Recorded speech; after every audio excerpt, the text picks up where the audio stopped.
Good morning student. Last लेक्चरला आपण escape वेलॉसिटीचं एक general introductory video पाहिलेला आहे. आता आपण टेक्स्टबुकमध्ये डिटेल त्या व्हिडिओचं डिस्क्रिप्शन पाहणार आहोत. चला जाऊयात आपण टेक्स्टबुकमध्ये. We have seen that when a ball is thrown upward. समजा आपण असं कन्सिडर करा की ह्या अर्थ सरफेसवरती आपण उभे आहोत आणि या ठिकाणी एक मुलगा उभा आहे आणि याने हा बॉल अपवर्ड डायरेक्शनला फेकलेला आहे. हा बॉल तो अपवर्ड डायरेक्शनला चाललेला आहे. हा मुलगा आहे या ठिकाणी उभा. तरी अपवर्ड डायरेक्शनला बॉल फेकला. It's velocity decreases. जेव्हा हा बॉल इथून सुरुवातीला जात होता, हा बॉल आता वरती चाललेला आहे, तर त्यावेळेस जसं जसं तो वरती जातो आहे तसं तसं त्याची वेलॉसिटी काय होते आहे, डिक्रीज होते आहे. रिझन काय?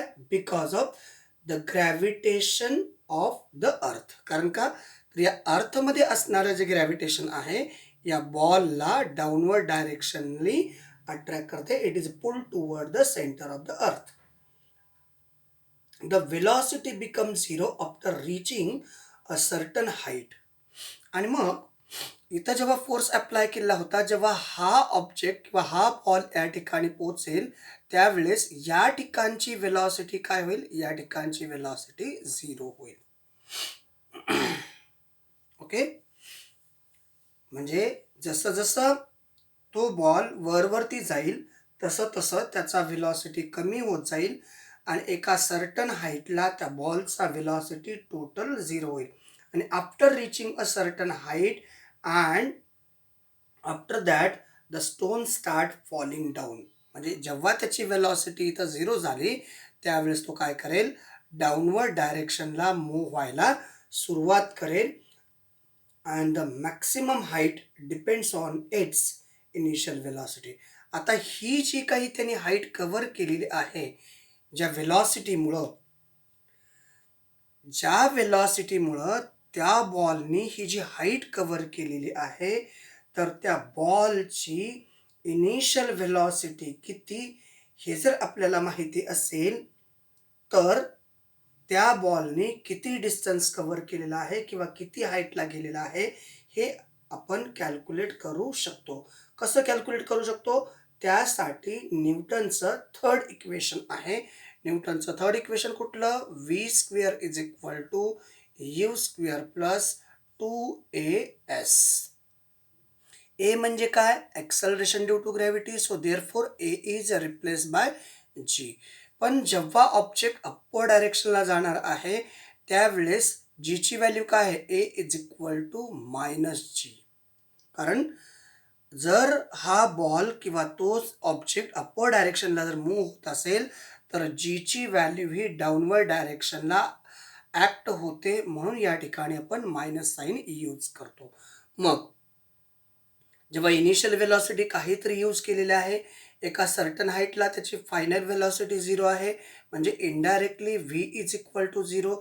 मग या फॉर्म्युल्यामध्ये आपण व्हॅल्यू पुटअप करू. V square is equal to U square plus 2 इथं ब्रॅकेटमध्ये जी आणि या ठिकाणी एस. इनिशियल वेलॉसिटी आपल्याला माहिती आहे किंवा कॅल्क्युलेट करता येईल किंवा सांगितले असेल. Final velocity of the object is zero. Therefore U square plus 2 in bracket minus G and S.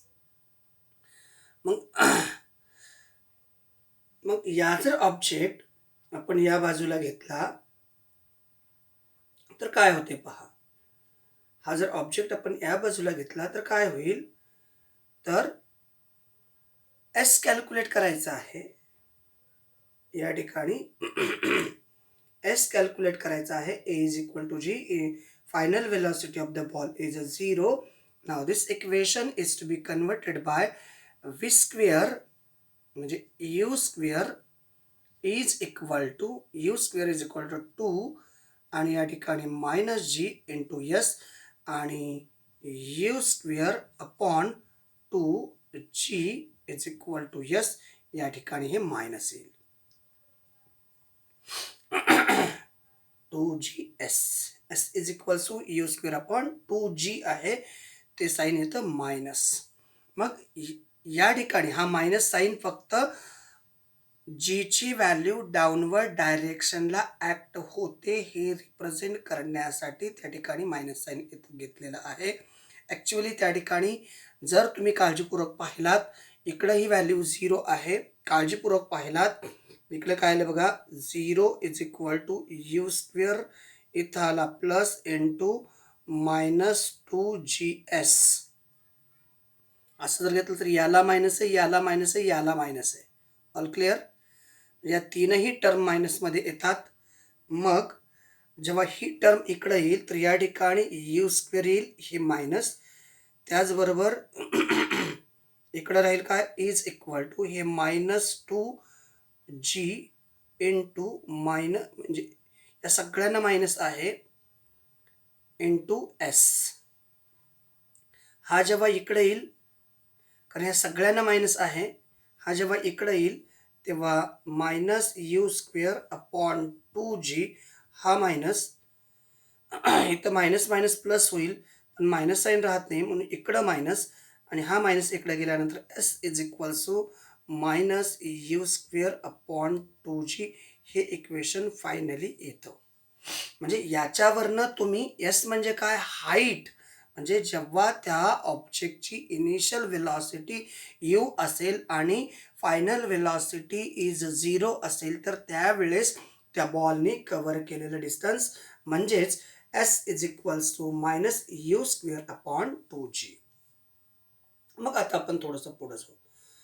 दस higher the initial velocity U, जर ही वेलॉसिटी, इनिशियल वेलॉसिटी जर अतिशय हाय कन्सिडर केली, हायर कन्सिडर केली, तर the larger is the height of the ball. म्हणजे directly आपण थोडंसं काळजीपूर्वक याचं मी चित्र, आणखीन एक सिस्टमॅटिक चित्र काढतो.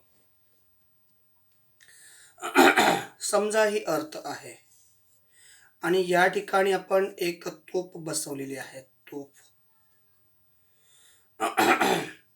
या तोफमध्ये आपण गोळा टाकला, पहिल्यांदा अतिशय स्लो मोशनमध्ये आला तर हा इथं पोचेल, आणखीन वेलॉसिटी वाढवला तर तो ऑब्जेक्ट या ठिकाणी पोचेल, पहिला इथं होता.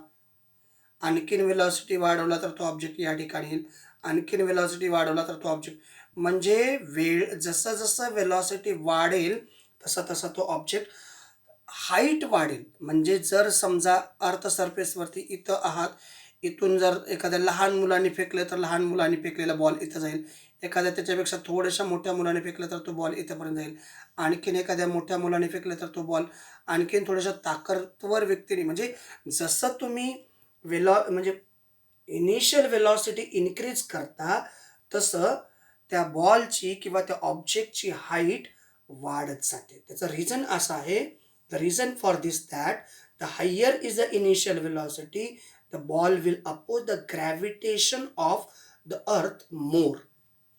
म्हणजे जेवढी वेलॉसिटी, इनिशियल वेलॉसिटी जेवढी जास्त असेल तेवढा तो बॉल जास्तीत जास्त अर्थ ग्रॅव्हिटेशनला अपोज करेल, म्हणजे ग्रॅव्हिटेशनल फोर्स ऑफ अट्रॅक्शनला काय करेल, तो अपोज करेल, आणि त्यामुळं and larger will the height to which it can reach, आणि त्याच्यामुळं तो ऑब्जेक्ट जास्तीत जास्त हाईटला जाण्याचा प्रयत्न करेल. कारण का, तर त्याची इनिशियल वेलॉसिटी जास्त आहे. we have seen that काय पाहिलं, above that the value of g keeps decreasing. मग जसं जसं हाईट वाढेल,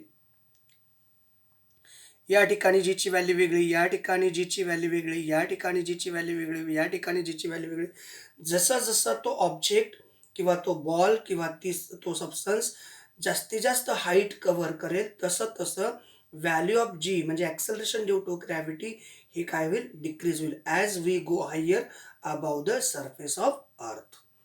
अर्थ सरफेसपासून जसं जसं वर जाऊ तसं तसं जीची व्हॅल्यू काय होईल, कमी होत जाईल. अँड दस force pulling the ball downward decreases as ball goes up. आणि त्याचबरोबर अर्थ ग्रॅव्हिटेशनचा फोर्स कमी होईल, म्हणजे त्या बॉलला किंवा त्या ऑब्जेक्टला अर्थ सरफेसकडं खेचण्याची कॅपॅसिटी, अट्रॅक्ट करण्याची कॅपॅसिटी काय होईल, कमी होईल. If we keep increasing the initial velocity of the ball, it will reaches larger and larger height and above a particular value of initial velocity of the ball. मग आता काय होईल, तुम्ही जर खूप म्हणजे मॅक्सिमम वेलॉसिटी, एक अशी वेलॉसिटी तुम्ही यूज करणार आहात, मग ती मिनिमम म्हणा मॅक्सिमम म्हणा, तीच मिनिमम म्हणा, तुम्ही अशी एक वेलॉसिटी यूज करणार आहात की ज्या वेलॉसिटीमुळं तो बॉल जास्तीत जास्त अंतर कव्हर करेल, मॅक्सिमम लार्ज डिस्टन्सवरती, लार्ज हाईटवरती जाण्याचा प्रयत्न करेल. अशी वेलॉसिटी तुम्ही अप्लाय करणार आहात and the ball is able to overcome downward pull by the earth and can escape the earth forever and till not fall back on the earth. म्हणजे अशी वेलॉसिटी तुम्ही इनिशियली यूज करणार आहात, तो ball हाईटला खूप सारा higher and higher and higher and higher जाईल आणि ज्या ठिकाणी त्या बॉलला अर्थ ग्रॅव्हिटेशनल फोर्स स्वतःकडे अट्रॅक्ट करणार नाही, म्हणजे बॉल पुन्हा अर्थ सरफेसवरती येणार नाही, तो बॉल अर्थ सरफेसवरती येणार नाही, त्यावेळेस त्या बॉलवरती ॲक्ट केलेली जी इनिशियल वेलॉसिटी आहे, त्याच वेलॉसिटीला काय म्हणतात, दिस वेलॉसिटी इज कॉल्ड, कोणती वेलॉसिटी, ज्या बॉलला, त्या बॉलला अशा ठिकाणी नेऊन ठेवण्यासाठी यूज केलेली वेलॉसिटी. म्हणजे समजा बॉल जर इथपर्यंत गेला असेल तर तो अर्थ सरफेसवरती येऊ शकत असेल तर ती एस्केप वेलॉसिटी नाही. हा बॉल वापस अर्थ सरफेसवरती येऊ शकत असेल तर ती पण एस्केप वेलॉसिटी नाही. इथला बॉल पण अर्थ सरफेसवरती येऊ शकत असेल तर ती सुद्धा एस्केप वेलॉसिटी नाही. पण हा जर बॉल अर्थ सरफेसवरती येत नसेल, या ठिकाणचा बॉल अर्थ सरफेसवरती येत नसेल, तर या म्हणजे त्या बॉलला अर्थ सरफेसपासून इथपर्यंत जाण्यासाठी यूज केलेली जी इनिशियल वेलॉसिटी आहे, त्या वेलॉसिटीला एस्केप वेलॉसिटी असं म्हणतात. A ball is reaches a certain height, but those ball cannot come back to the ground. It is stay at the particular position. So those ball reaches at that point to require the initial velocity. That velocity is called escape velocity. We can determine its value by assuming the law of conservation of energy. आणि मग हे calculation करण्यासाठी आपण law of conservation of एनर्जीचा वापर करणार आहोत. मग काय आहे law of law of conservation of energy काय आहे, energy neither be created nor be destroyed, but one form of energy is converted into another form.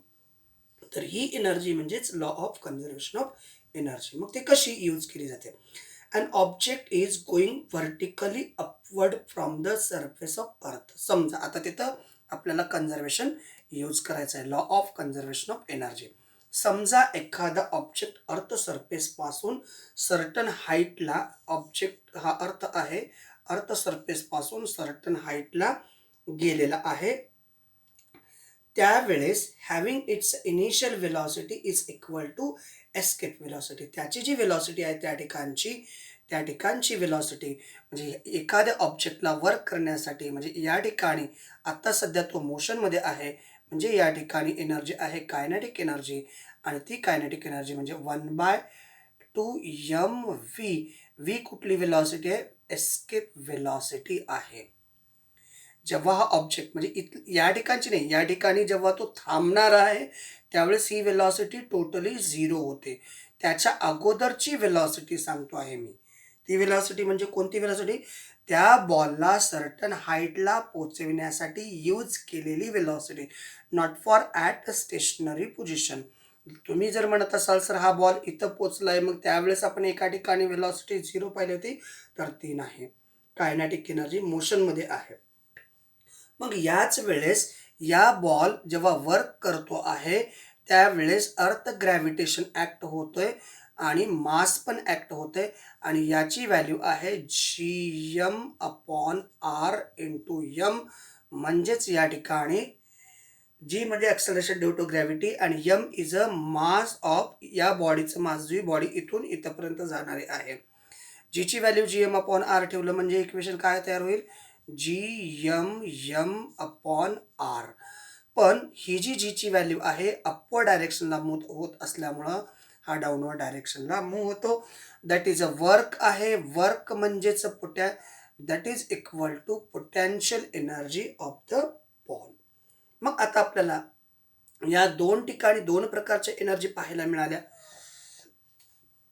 एक आहे पोटेन्शियल एनर्जी, दुसरी आहे कायनेटिक एनर्जी. मग आपल्याला म्हणायचं टोटल एनर्जी त्याला म्हणतो आपण E1 is equal to kinetic energy plus potential energy. कधी समजा एखादा ऑब्जेक्ट अर्थ सरफेस पासून सर्टन हाईटला आहे त्यावेळेसची ही एनर्जी आपण कॅल्क्युलेट करणार आहोत. E1 is equal to kinetic energy किती आहे? 1/2 mv एस्केप वेलॉसिटीचा स्क्वेअर, इथं आला प्लस आणि हा मायनस Gm/r. म्हणजे फायनली हे इक्वेशन कसं तयार होईल? E1 is equals to 1/2 mv minus G capital M small m upon r. एका सायंटिस्टने सांगितलेलं आहे, एखादा ऑब्जेक्ट जर अर्थ ग्रॅव्हिटेशनच्या बाहेर पाठवायचा असेल तर त्यावेळेस त्याच्यासाठी जो वेलॉसिटी वापरायचा आहे तो वेलॉसिटी 11.2 किलोमीटर पर सेकंद असेल तर तो ऑब्जेक्ट अर्थ ॲटमॉस्फिअरच्या बाहेर जाऊ शकतो. म्हणजेच त्याला ती जी वापरलेली इनिशियल वेलॉसिटी आहे त्याला एस्केप वेलॉसिटी. मग ते आपलं करेक्ट येते का ते एक आपल्याला टॅली करायचं आहे. मग आता हे अर्थ सरफेसवरती म्हणजे अर्थ सरफेसपासून काही हाईटला होतो तेव्हा आपण पाहणार आहोत.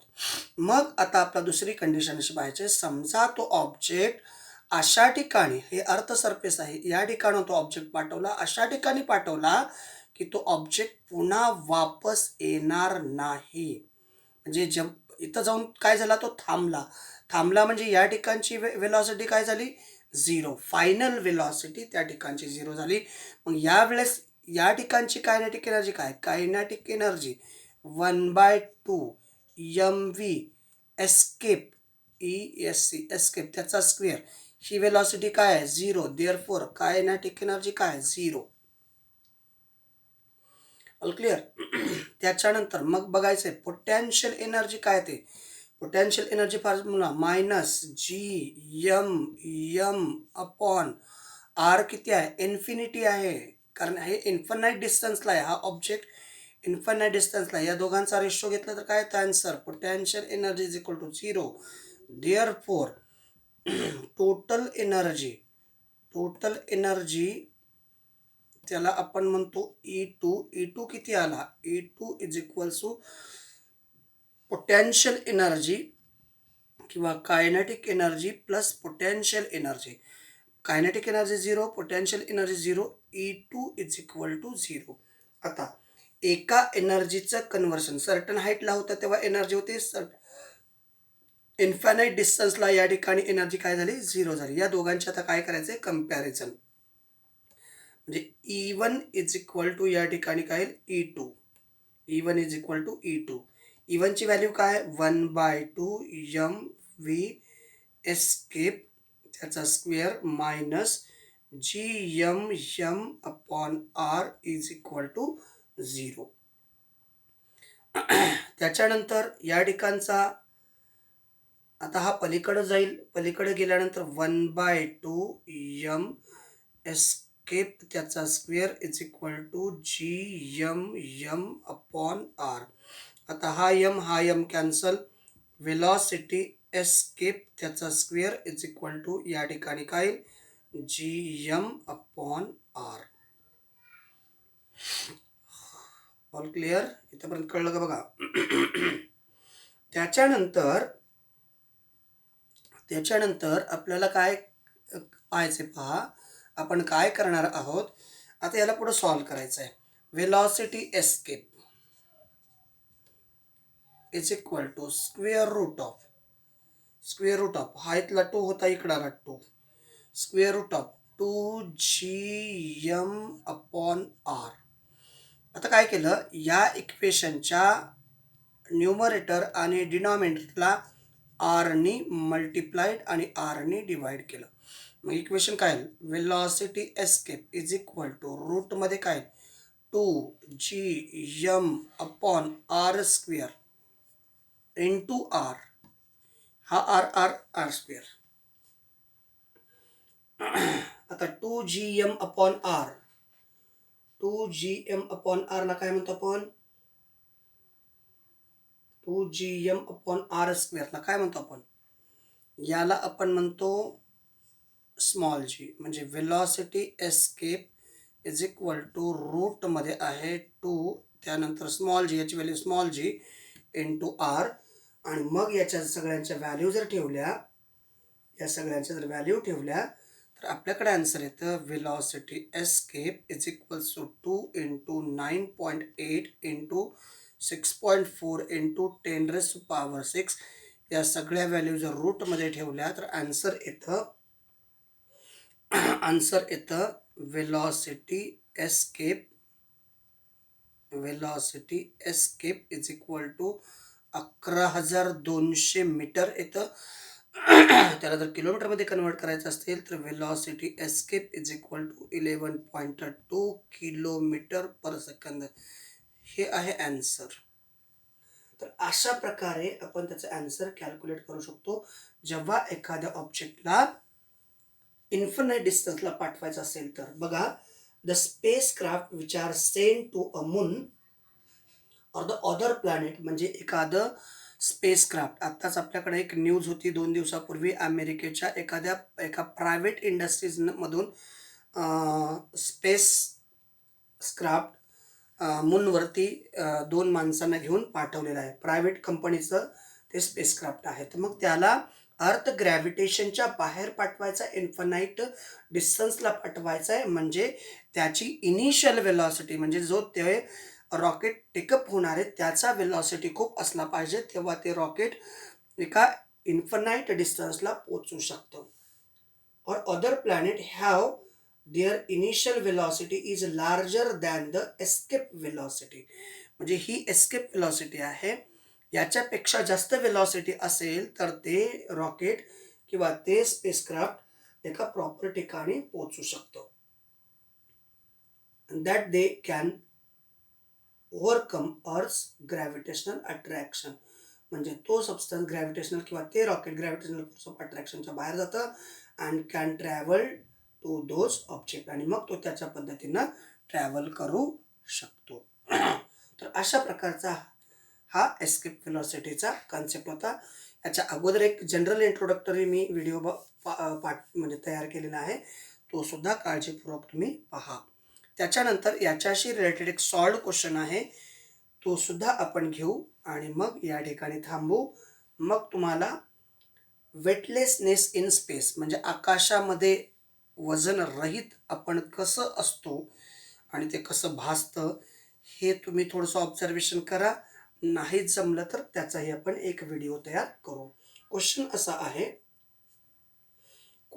आहे कॅल्क्युलेट द एस्केप वेलॉसिटी. आता एस्केप वेलॉसिटीसाठी फॉर्म्युला यायचा आहे, V escape is equal to square root of काय आहे 2gm अपॉन आर, किंवा दुसरा फॉर्म्युला काय रूटमध्ये 2gr, जे दिलेलं आहे त्यावरून तुम्ही ते घेऊ शकता. On the surface of moon given the mass and the radius of moon. आता मूनवरती तुम्हाला त्याची एस्केप वेलॉसिटी काढायचे, त्या ठिकाणी मास दिलेला आहे मूनचं आणि त्याची रेडियस पण दिलेली आहे. मास ऑफ द मून किती आहे 7.34 इंटू 10⁻22 किलोग्रॅम अँड रेडियस किती आहे 1.74 इंटू 10⁻6 मीटर रिस्पेक्टिव्हली. जीची व्हॅल्यू आपल्याला माहिती आहे, जीची व्हॅल्यू काय, G is equal to 6.67 into 10⁻11 newton metre square per K G square. त्याच्यानंतर मास ऑफ मून आता तो फॉर्म्युला पण डायरेक्टली तिथंच यूज करणार. मास ऑफ मून किती आहे? 7.34 इंटू 10⁻22 किलोग्रॅम. आणि रेडियस ऑफ मून आहे, radius of moon is equals to 1.74 into 10⁻6 metre. आणि या सगळ्या व्हॅल्यू आपण त्या ठिकाणी ठेवल्यानंतर velocity escape is equal to square रूटमध्ये या सगळ्या व्हॅल्यू आपल्याला पुटअप करायच्यात. 2 इंटू 2 जशा असतात जीची व्हॅल्यू किती 6.67 इंटू 10⁻11. या मास ऑफ मून किती दिला आहे 7.34 इंटू 10⁻22 डिवायडेड बाय रेडियस किती दिली आहे 1.74 इंटू 10⁻6.